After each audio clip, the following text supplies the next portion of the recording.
Peggy 18. In this playthrough, we try a more direct approach of the Golden Cat mission. Co-creator directors Harvey Smith and Rafael Colantonio are here to walk you through it. Okay, so this time the player has done a different sequence leading through the streets leading up to the Golden Cat, and it has come in through the rooftops.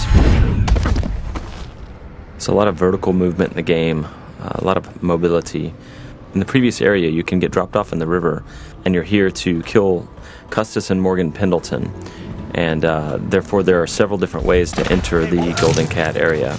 In this playthrough, we're going to do very brutally. Are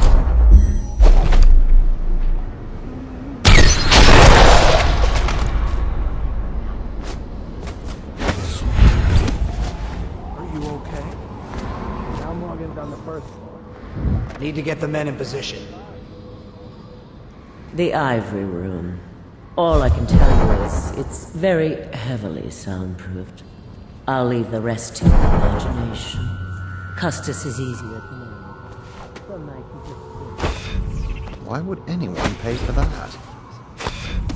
Rats, plague, elixir, bunch of crap. Huh?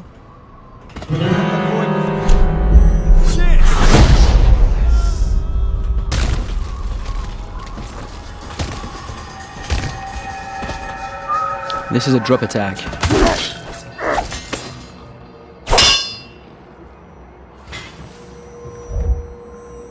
Talk to that nice girl again. The one I told you about. But you're at the Golden Cat, right? Yeah.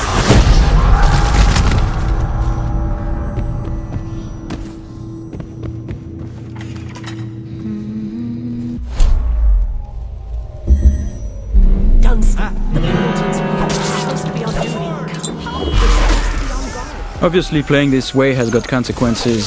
Some of them is that we track the number of death and innocents that the player kill, and this derives the ending, but also derives some of the little story beats all along the game. And besides, playing this way is actually very consuming in terms of resource. So the player uses those resources like powers and his mana and his health potions, and he has to use them carefully.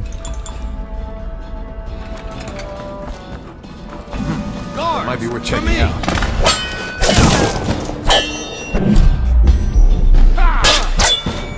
Take out his legs. So here the player stopped time just before the guards have fired their pistols, and he's planting a spring razor there. When time resumes, it will kill them both.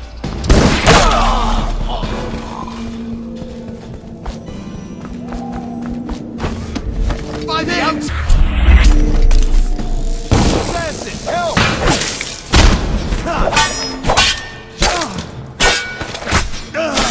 Game's combat with the sword, the melee combat, involves blocking and counterattacks if the blocking is timed correctly. I hear you. Wait. I'm a... I'll have you whipped and put to work in the...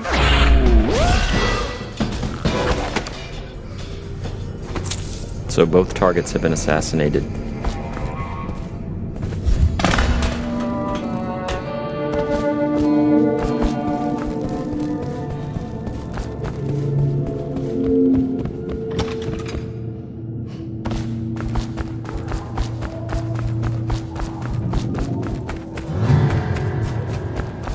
Huh? Someone help me out! Someone get over here! Help! Someone...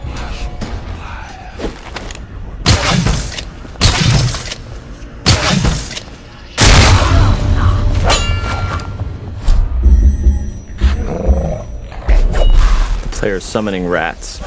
Once the rats are in the world, they're like little AIs. So sometimes the guards win, sometimes the rats win.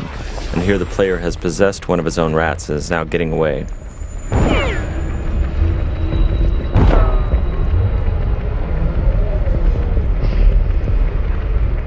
And that's the end of the violent, messy playthrough of the Golden Cat.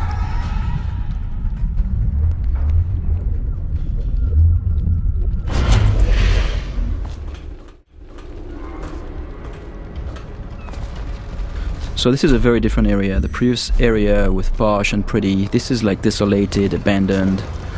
This is actually the area where there are weepers. It's called the flooded district. And there are those tall boys here that are preventing the weepers. The weepers are the plague-infected people. Those tall boys, their job is to prevent them from accessing the rich area. So they will shoot at the weepers and they will shoot at anything that tries to get through, including the player.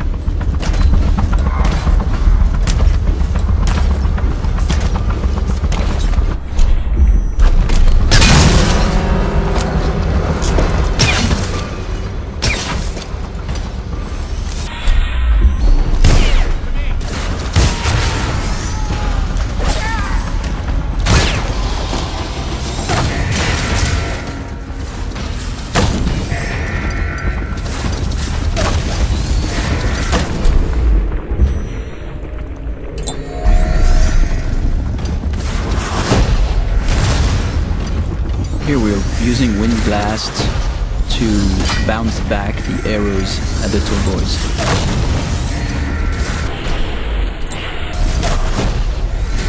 Using wind blasts to knock the tall boys' phosphorescent arrows back at them is another combination of game mechanics that we did not plan for, but players found it quite fun. So we made some small changes to help support it.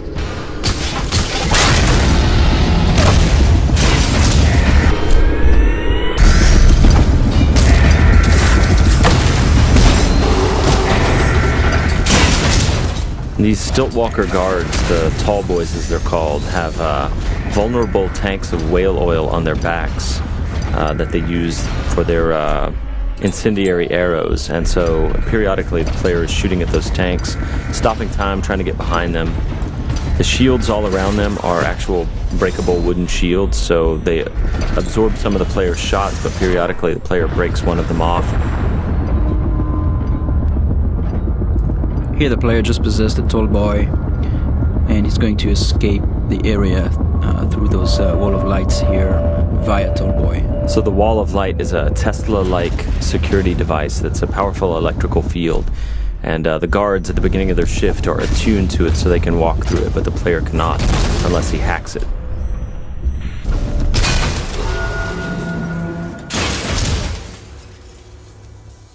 Thank you for watching.